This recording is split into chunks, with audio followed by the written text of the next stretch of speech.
Check 1 2. Check 1 2. What up, everybody? Welcome back to another episode of the Stack Bitcoin Show.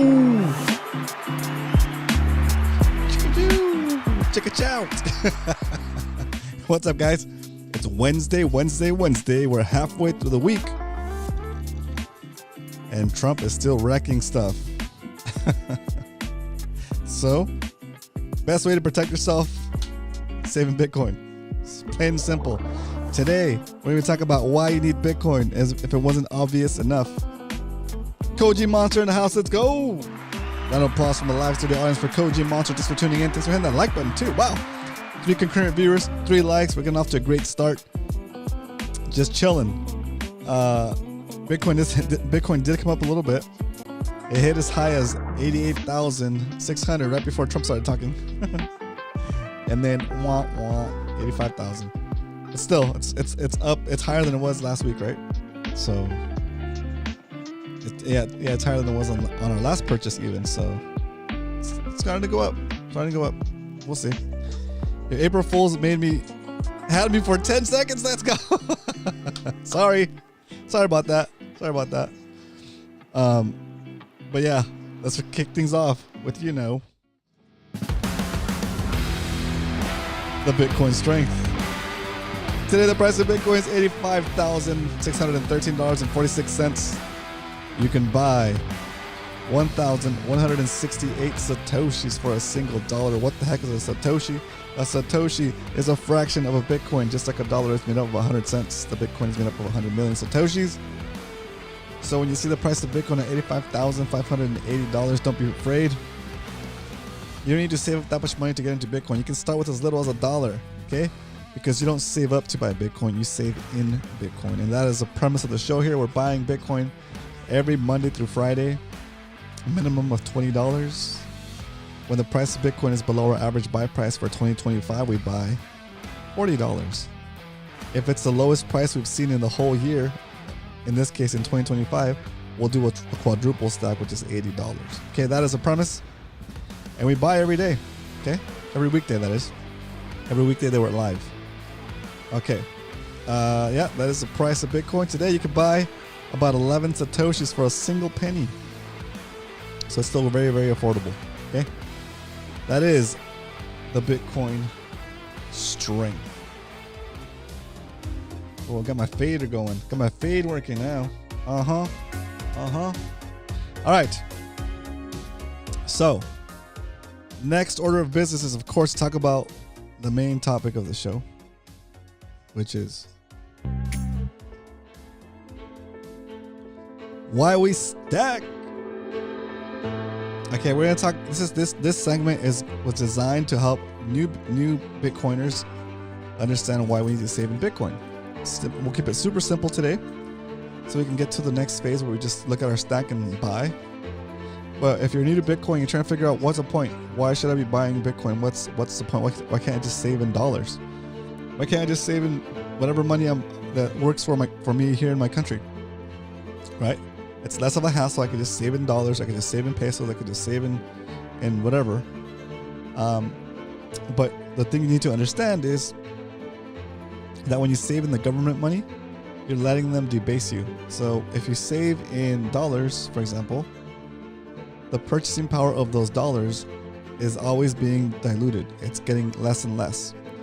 So even though in your bank account, it might show a certain number of dollars that you have there saved, and you're adding to it, and the number is going up in terms of dollars, right?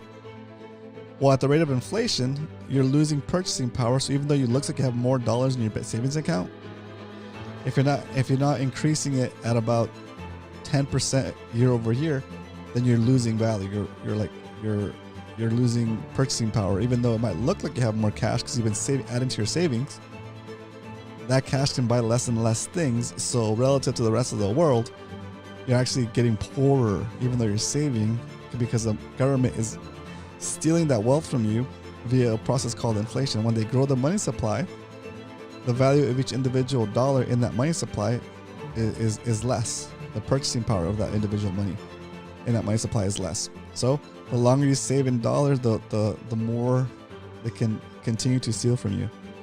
And they don't have to go into your bank account and actually steal dollars. They don't have to go in under your mattress and actually take the money, or wherever you have it saved, or wherever you have it buried, like a pirate in your backyard or something. Doesn't matter. They don't need to actually have physical access to your money in order to debase you. Okay, they just grow the money supply and make your cut of the money supply percentage-wise less. Okay, like let's say that we have a pizza between you and I, and we split the pizza 50-50. We each get 4 slices of pizza. Okay, we each in essence have half of a pizza. Okay, so what if I take that pizza and I say, okay, in your bank account you have the 4 pizza slices that you're saving. I have the 4 pizza slices that I'm saving, but now I'm going to divide the pizza up into 16 slices instead of 8 slices. Okay, and you're still going to have 4 slices in your bank account, right? And I'm going to have the rest. Okay, so what happened there? Well, now I have 75% of the pizza and you have 25% of the pizza, where you used to have 50% and I had 50%. But by growing the number of slices, I didn't create more value. I didn't create more pizza. I just was able to take some of your value because you've been mind controlled to see the currency on the screen as, oh, I still have 4 slices of pizza, so I haven't lost any money.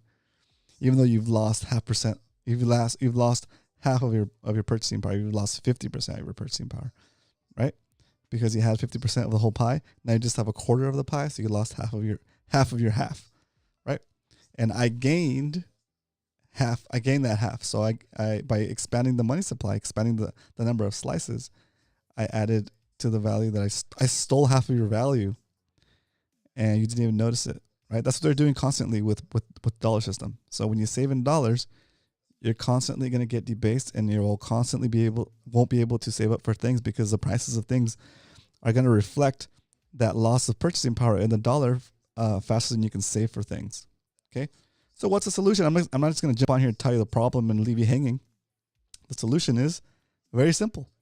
You take the value of your hard work that you've earned in terms of dollars or pesos, right? And as soon as you can, you take that value, you take that purchasing power that money represents, and you move it into Bitcoin. Okay. Once you move that purchasing power into Bitcoin, you're now outside of that inflationary system. Now, if they try to slice a pizza up, they can continue to slice up the pizza. The value that you have is not accounted for in pizza anymore. Right? You're on you're on a different system now. You're on a Bitcoin system now. You're on the Bitcoin standard. Okay. So now what's to stop people from doing that to Bitcoin, right? Why can't they just go and cut up the Bitcoin pizza as well? Well, no, because the Bitcoin pizza is made out of diamonds, brusky. First of all, the Bitcoin pizza is not physical, right? It's digital, and it's encoded to not ever grow past 21 million Bitcoins. Okay, so what does that mean? That means that no matter how hard they try, they cannot make more Bitcoin slices. Therefore, they cannot debase your savings. So if you save a half of a Bitcoin, it'll always be worth a half of a Bitcoin, right? Like they're not going to go and expand the money supply and lower the purchasing power of your Bitcoin. So when you take those two ideas together and you marry them and you say, okay, well, so inflation cuts your spending power in dollars, and not being able to inflate it expands your purchasing power in Bitcoin. So now when you hit them against each other, the purchasing power of your Bitcoin against the dollar is like significantly growing. It's like more significant, right? You're basically letting your savings work against inflation. Like inflation is not actually, inflation is now working for you instead of working against you. Now, instead of inflation making it more difficult for you to get the things you've been saving for in cash, inflation is expanding inflation is making the value of your Bitcoin go up because it takes more and more of the weaker money to buy the same amount of Bitcoin. So therefore, your savings grow faster than the money is expanding. Actually, it's actually growing faster because the money's losing purchasing power, right? So now you take the labor it took you to earn a certain amount of money, you save that into Bitcoin, and now instead of having to do that labor again, the money supply, the Bitcoin itself is expanding in purchasing power. and it's now saving you the extra effort of having to go and earn the extra money, right? So slow and steady over time as you continue to grow your stack. The more you stack, the sooner this will happen. But you'll get to a point where you can basically choose to stop working if you want to, right? Once you have enough Bitcoin, the value of that Bitcoin will be growing so fast that you won't need to work to maintain your current lifestyle. And the alternative to that is to not save in Bitcoin, continue to save in dollars and work your butt off, and continue to need to work harder and harder, a second job and an Uber on the side, to earn more and more cash money so that you can continue to maintain your current lifestyle, right? So it becomes more and more difficult in the dollar standard to maintain your current lifestyle until eventually you can't make it, right? And life becomes more easy in terms of Bitcoin. It's just by saving in it. You don't have to do anything else. You got to do save in Bitcoin, take your custody of your coins, and you're good to go. You will be better off than the majority of people that are not saving in Bitcoin. So that's why we stack, to make things and to wrap things up with a little bow tie, make things easy. I'll give you guys the elevator pitch. If we were both waiting for an elevator and you looked over to me and you said, "All right, I know you love Bitcoin, dude. Tell me, on the way up, you have less than 2 minutes to tell me why I should be saving in Bitcoin." I would say just the following. Saving in Bitcoin is like traveling back in time and giving yourself a perpetually increasing retroactive raise for the hours you've already worked, for as long as you hold a Bitcoin that represents those hours. And that's it. Simple as that. Very cool. That's a very dense statement. If you need to digest that, come back here with some questions. You can leave the questions in the comments if you're watching the replay. I'm happy to answer those for you. Any questions are good. This is a beginner-friendly show. I try not to get toxic with anybody except Trump supporters. Get out of here. Other than that, I'm open to answering any of your questions and helping you get into this Bitcoin standard. All right. That's all I got. Let's jump into the next topic. Bitcoin peeking in the house. What up? Let's jump into what's called Stack Recap, yeah? Stack Recap, because we don't only talk about stacking Bitcoin here Monday through Friday, 2 p.m. Pacific Standard Time, 5 p.m. Eastern. We actually do it every weekday. We're stacking incessantly. That's our dollar cost average schedule. What is your schedule? Do you save daily? Do you save weekly? Do you save monthly? You got to pick a schedule, stick to it, regardless of the price. Bitcoin goes up, we buy. Bitcoin goes down, we buy. Bitcoin goes sideways, we buy. In 2025, our current stack, we've saved about $2,540 worth of Bitcoin. We've accumulated 0.2769572 in 2025. The current value of that Bitcoin is about $2,344. We're down about 7%. And look at my face. Do I look scared? Do I look afraid? Do I look mad about it? No, not at all. Okay? Because I know what Bitcoin is, and I know that if you can hold Bitcoin for at least 4 years, one Bitcoin cycle, you will be in the black or in the green, whichever way you want to look at it. For the whole lifespan of the show, we've accumulated through our DCA process, we've accumulated 0.25 Bitcoin, about a quarter of a Bitcoin. We invested, or we saved, $13,369. And that amount of Bitcoin, a quarter of a Bitcoin, has turned into about $21,000 so far through other methods such as donations and other things that we do here on the show to try to play games so that we can continue to figure out fun ways to save more Bitcoin. We've gone to a grand total of 0.3521089 Bitcoin here on the show, with the goal of one day, hopefully, getting to one whole Bitcoin for the show and being able to say that, hey, look, our whole show, we're able to buy Bitcoin from zero and we made our way all the way to one Bitcoin. That would be amazing to document the whole process. You can be part of this journey as well. Stack with me if you want to. But remember, this is not financial advice. This is just a guy saving in Bitcoin and showing how he does it, so that maybe it'll inspire you to do your own research and jump on the bandwagon before it's too late. You're not late at all. You're not late at all. That's why we restart the spreadsheet every year, because no matter when you start, 4 years from when you start, you'll be better off. Okay, if you could weather the storm, you'll be better off. Okay, 2024 started kind of rough.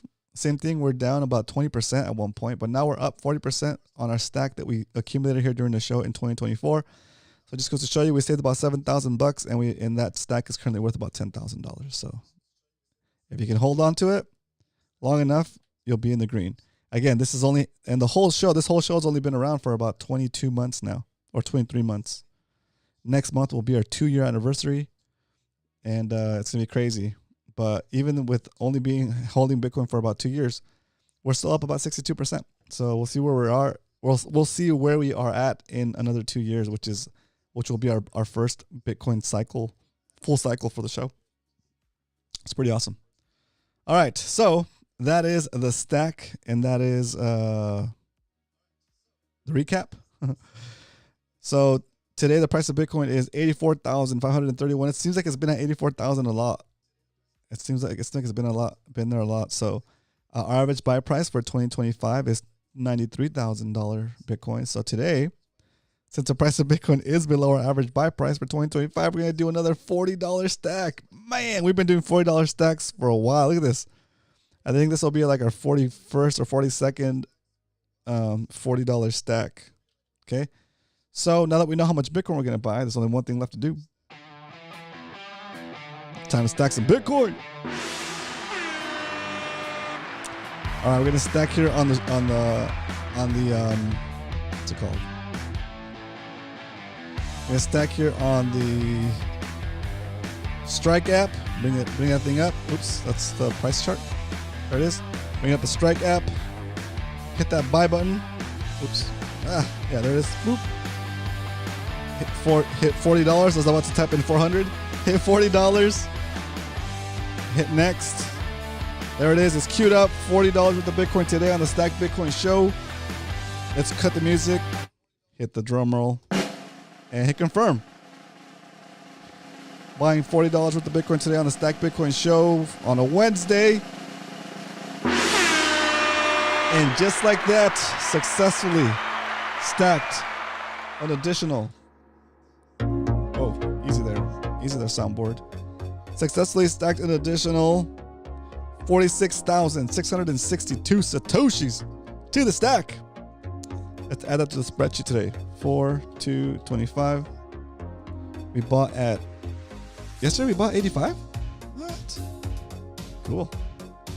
$84,908.49 Bitcoin. That is the price we deserve today. You buy Bitcoin at the price you deserve. And that is the price we deserve today. Okay. The stack has been stacked. Let's copy these data points here so we can get the accurate reading. Our average buy price in 2025 is 90,000. This is a ballpark. So there it is. So far we have $2,580 saved in Bitcoin in 2025. Now we're going to take that data and put it into the spreadsheet for the whole lifespan of the show. Right here. Bam. Bam. Bam. Bam. Bam. Welcome. Damien in the house. What up, Damien? Damian. Hello, I'm glad to see you back. I'm about to step in Spanish class. Ooh. That's cool. Que tengas buen día. Que te vaya bien. Que te vaya bien. Very nice. Very nice. Very nice. Okay, so that adds an additional 46,662 Satoshis to the stack, making the grand total for the show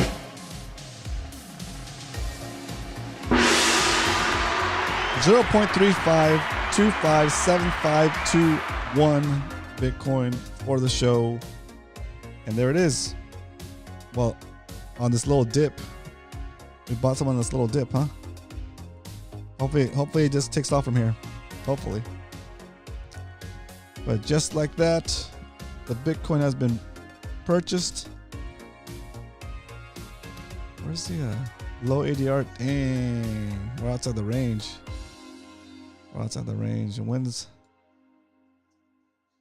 Yeah, we'll see what Bitcoin does. We'll see what Bitcoin does here with all this, with all the shenanigans going on in the world. Let's see. There it is. All right. That's it. There it is. Let's go back to this Q&A section.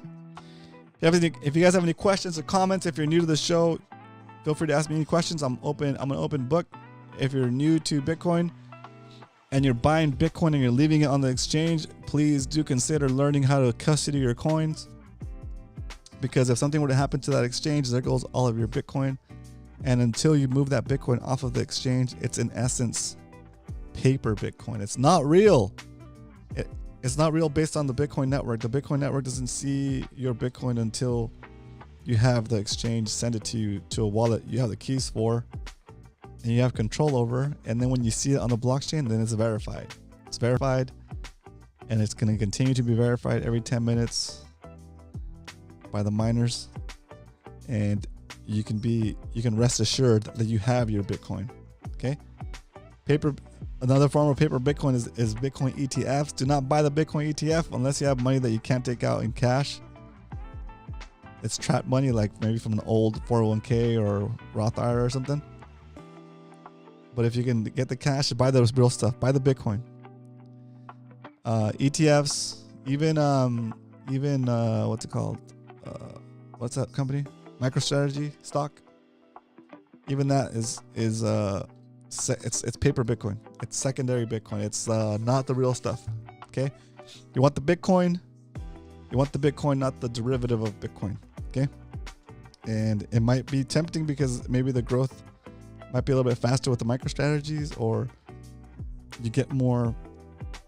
It's more convenient to buy the ETF, but don't kid yourself. That's not Bitcoin. Okay, it's not Bitcoin. Pipeline Podcast in the house. What up? I always talk about Bitcoin to people in my life, and they're really unimpressed. And by it, I'm thinking I should just stack in silence, or should I just start a small YouTube channel to find like-minded folks? That's a tough one, Pipeline Podcast, because it depends on. I'm not saying that I'm super safe here in the US, right? But depending on the part of the world you live in, does it make sense to expose yourself that way, where somebody might think that you have more than you have and come after you for it? Does it make sense? Is it worth it? Right? You can find community about Bitcoin in a lot of places. You can find it here. You can find it on Reddit. You can find it on other existing YouTube channels.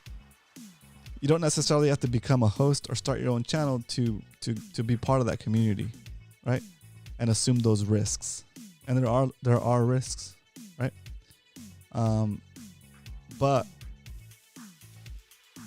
I don't know. It's a tough decision, right? For me, I feel like I don't know. It does help me get my thoughts and my ideas more concise or more straightforward. So when the time comes to have to explain it to somebody in person, one of my friends, a family member, when they come around asking questions, I know the concepts pretty well because I've been talking about it all day or every day. And I'm comfortable explaining it. I think I do a pretty good job. But is it worth the risk if you're in a part of the world that might be where somebody might try to do something to you to get your Bitcoin, right? I don't know. That's a decision that's left up to you, right? Once we get to one Bitcoin here on the show, I'm gonna end the show with a live stream on a boat, or I'm gonna go fishing on a boat, and we'll see what happens. All right. That's a good question, though. It's a good question. If you do decide to do a channel, though, let me know. Well, I'll support you. I'll support you. You know, I will. So, I'm not trying to discourage you from doing it. I just want you to be aware of the risks. And if you are aware of the risks and it's something you want to do, then start doing it and let us know that you're doing it, and we'll go support you as best as we can. Okay? So either case, we got your back, broski. Okay? We got your back. All right. So that is all I got for you guys today. I got my pops is visiting, and a relative of my wife's going to be visiting here in a couple hours. So I got stuff to do.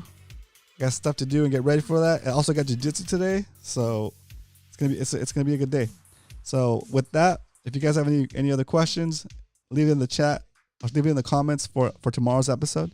If you're watching this replay, go watch any of the other videos that you might have questions about. If you have a specific question about a video that I've made or someone else has made and they're not as clear as you would want it to be, ask your question. That's what I'm here for. I love teaching people about Bitcoin and doing it in a way that's not geared towards like getting the money out of you. I'm giving up information for free. I'm helping you understand it. So ask your questions. It actually helps me create better content for you. And I guess 100% if you're new to Bitcoin, this is a place where you want to be. Share with your friends. Share with the people that you want to understand about Bitcoin. And yeah, we'll be here. I'll see you guys tomorrow, right? For another episode of the Stack Bitcoin Show. But until then, remember, if you ain't stacking, you're slacking. Later, guys.